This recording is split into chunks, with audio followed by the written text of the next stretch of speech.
So, hello everyone, hope you all are doing good. So, now we are going to do the quick revision of the unit 1, 2, 3, 4, 5 and 6. जैसे कि ये units हमारी बिल्कुल हो चुकी हैं, बहुत अच्छे से हो चुकी हैं बिकॉज मैनी अ टाइम्स पहले तो मैंने नोट्स अपलोड कर दिए हैं, प्लस फिर क्विक रिविजन में ये सारी 6 की 6 यूनिट्स हो चुकी हैं नाउ, प्लस आपके 2 मार्क्स के क्वेश्चन भी रिवाइज हो चुके हैं। अब उसमें से भी अभी मैं आपको क्विक रिवीजन करा रही हूँ पहले ही 6 यूनिट्स की, क्योंकि देखो 14 यूनिट्स आपकी इन टोटल है। अभी हमारे पास टाइम है क्योंकि बिकॉज ऑफ द फ्लड्स की आपकी थोड़ी डेट एक्सटेंड हो चुकी है और आपका पहला ही एग्जाम टीचिंग एप्टीट्यूड का है, right. So as date has extended तो इसलिए हम इजीली अब रिविजन कर सकते हैं एक एक पॉइंट की अच्छे से। तो मैंने सोचा आपको छोटू सा जैसे फ्लो चार्ट होता है थोड़ा सा बना के जैसे मेन पॉइंट्स होते हैं वो आपके साथ डिस्कस करूँ, ताकि आपको ड्यूरिंग द एग्जामिनेशन इतनी दिक्कत ना आए और आपका ये पेपर सबसे अच्छा जाए, राइट। सो सबसे पहले ही टॉपिक क्या होता है यहाँ पे आएगा, टीचिंग। टीचिंग क्या होता है? टीचिंग मतलब किसी को इंस्ट्रक्ट करना, किसी को टीच करना, and it is done by the more knowledgeable person. ज़रूरी नहीं है वो आपका कोई एल्डर ही हो, मे बी आपसे छोटा हो कोई, बट उसको ज़्यादा समझ हो उस चीज़ की, तो वो आपको जब नॉलेज देता है, ठीक है जी, मतलब आपको उस चीज़ को अंडरस्टैंड करवाता है, आपको इंस्ट्रक्ट करता है, आपको गाइड करता है, it's done by the more knowledgeable person, तो उसको हम टीचिंग ही बोलते हैं, राइट। टीचिंग के कुछ ऑब्जेक्टिव्स होते हैं और 10 मार्क्स में ये डायरेक्ट क्वेश्चन आते हैं कि टीचिंग का मेन उद्देश्य क्या है, ऑब्जेक्टिव्स क्या हैं। तो टीचिंग एटीट्यूड में चेंज लेके आता है बच्चों में, ठीक है जी, उनके बिहेवियर में चेंजेस लेके आता है, पॉजिटिव एटीट्यूड होता है उनका, उनकी जो स्किल्स हैं उसको डेवलप करता है, उनकी पर्सनैलिटी को ऑल राउंड डेवलप करता है, ठीक है जी। So these are the major objectives. Then come major characteristics कौन कौन से हो सकते हैं।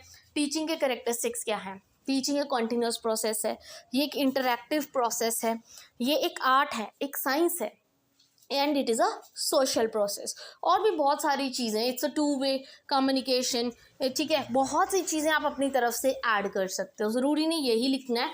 द थिंग इज़ कि अभी सिर्फ मैं आपको मेजर पॉइंट्स बता रही हूँ जो आपको एग्जाम्स के लिए तैयार करने हैं, ठीक है। Now variables of teaching. अब टीचिंग के 3 वेरिएबल्स होते हैं, एक होता है डिपेंडेंट, और ये क्वेश्चन 10 नंबर में आ सकता है। Dependent variable, independent variable and intervening variable. Dependent कौन है? स्टूडेंट, ठीक है जी। इंडिपेंडेंट वेरिएबल कौन है? टीचर। एंड इंटरवीनिंग क्या है? करिकुलम। इन दोनों के बीच में करिकुलम ही आता है जो इन दोनों को ही मतलब एक तरह से कम्युनिकेट करने का मौका देता है। करिकुलम अच्छा होगा, एक्टिविटी ज़्यादा होगी तो टीचर इजीली स्टूडेंट से कम्युनिकेट कर पाएगा। अच्छा करिकुलम नहीं होगा तो स्टूडेंट और टीचर में बेटर कम्युनिकेशन नहीं होगा, सिर्फ लेक्चर मैथड से चलेंगे जो पहले चलते थे, ठीक है। Now comes the level of teaching. Very important question 10 marks में। Memory level, understanding level and reflective level, because ये यूजीसी नेट का क्वेश्चन है, बहुत इंपॉर्टेंट। इंडिविजुअल डिफरेंस वाला हो गया, एक ये लेवल्स हो गए, सबसे ज़्यादा पूछे जाते हैं ये कॉम्पिटिटिव एग्जाम्स में, ठीक है। सो लेवल्स ऑफ टीचिंग, सबसे पहले लेवल है जो हर्बर्ट ने दिया था, ये याद रखना। मेमोरी लेवल हर्बर्ट ने दिया था, अंडरस्टैंडिंग मॉरिसन ने दिया, और रिफ्लेक्टिव लेवल हंट ने दिया था। और ये जो तीनों लेवल्स हैं, जैसे फर्स्ट लेवल है मेमोरी लेवल, ये थॉटलेस लेवल है जहाँ पे बच्चा कुछ भी नहीं सोचता, उसका इतना दिमाग नहीं होता, उसको बस क्राम करवाया जाता है, रट्टा मरवाया जाता है, और वैसे ही पेपर में वो रिप्रोड्यूस करके आता है, ठीक है। एंड देन अंडरस्टैंडिंग लेवल, जहाँ पे बच्चा थोड़ा बहुत अंडरस्टैंड करने लग जाता है with the help of the teacher, और ये किसने दिया था? मॉरिसन ने दिया था। And the last is reflective, कि बच्चा बहुत समझदार हो गया, मैच्योर हो गया, एडल्ट हो गया, ठीक है जी, और ये किसने लेवल दिया था? हंट ने दिया था। I hope this is clear. Now come the adolescence period. Adolescence period कौन सा होता है? 18 to 21 ईयर्स तक, ठीक है। एंड ये चाइल्डहुड और अडल्टहुड के बीच का पीरियड होता है, यहाँ पे बहुत सारे ट्रांजिशंस आते हैं, बहुत ही स्ट्रेस एंड ट्रॉमा आता है, और इसमें से मोस्ट इम्पॉर्टेंट आता है कि इसके एकेडमिक कैरेक्टरिस्टिक्स क्या है, सोशल कैरेक्टरिस्टिक्स क्या है, कोग्निटिव कैरेक्टरिस्टिक्स क्या है, और इमोशनल कैरेक्टरिस्टिक्स क्या है। These are the most important. ये मैंने अभी यहाँ पे इंक्लूड नहीं किए हैं क्योंकि अभी तो सिर्फ मैं आपको मेजर पॉइंट्स बता रही हूँ, बट मैं academic, social, cognitive and emotional का अलग से आपको एडोलेसेंस का और एडल्ट्स का अलग से टेबल बना के एक बार रिवाइज करवाऊंगी ड्यूरिंग एग्जामिनेशन, ताकि आपको अच्छे से वो पॉइंट्स याद हों, ठीक है जी। Now comes adults. कौन होते हैं एडल्ट्स? मतलब 21 साल से जो ऊपर होते हैं। They are very matured, they are very independent and they are very responsible, right. Then come individual differences, पक्का पेपर में आएगा, उसके टाइप्स और उसके कॉजेस, मोस्ट इंपॉर्टेंट चैप्टर है ये. इंडिविजुअल डिफरेंस क्या होता है? जब इंडिविजुअल्स में डिफरेंस हो. डिफरेंस इन द सेंसेस, किसी में अलग टैलेंट होता है, किसी की कोई स्किल्स होती हैं, कोई डांसिंग में अच्छा है, कोई स्विमिंग में अच्छा है, ठीक है जी. एंड कोई भी दो इंडिविजुअल सेम नहीं होते, ऑल आर यूनिक, चाहे वो ट्विन्स ही क्यों ना हो, उनमें भी कुछ ना कुछ डिफरेंसेस हमें हमेशा देखने को मिलते हैं, राइट.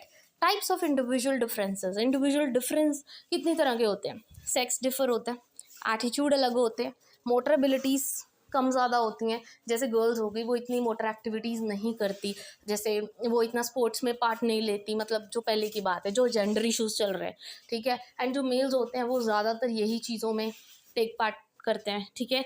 देन इंटेलिजेंस लेवल में भी सभी अलग होते हैं, कोई एवरेज होता है, कोई लो होता है, बिलो एवरेज होता है, ठीक है. एंड फिजिकल, उनकी जो फिजिकली देखने में हाइट वेट सारा कुछ क्या है, अलग होता है, ठीक है. These are the types of differences you can say. And now the main causes क्या है, मेन रीजंस क्या है, इंडिविजुअल डिफर क्यों करते हैं. पहला तो इन्वायरमेंट की, कैसा इन्वायरमेंट बच्चे को मिल रहा है, उस चीज़ को लेके उनका एटीट्यूड डिफर करता है.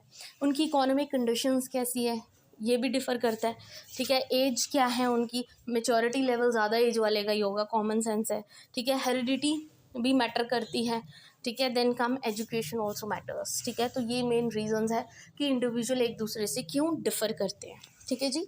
So this is a quick revision of unit 1, 2, 3, 4, 5 and 6. ये कुछ मेजर पॉइंट्स है जो मैंने आपके साथ डिस्कस किए हैं.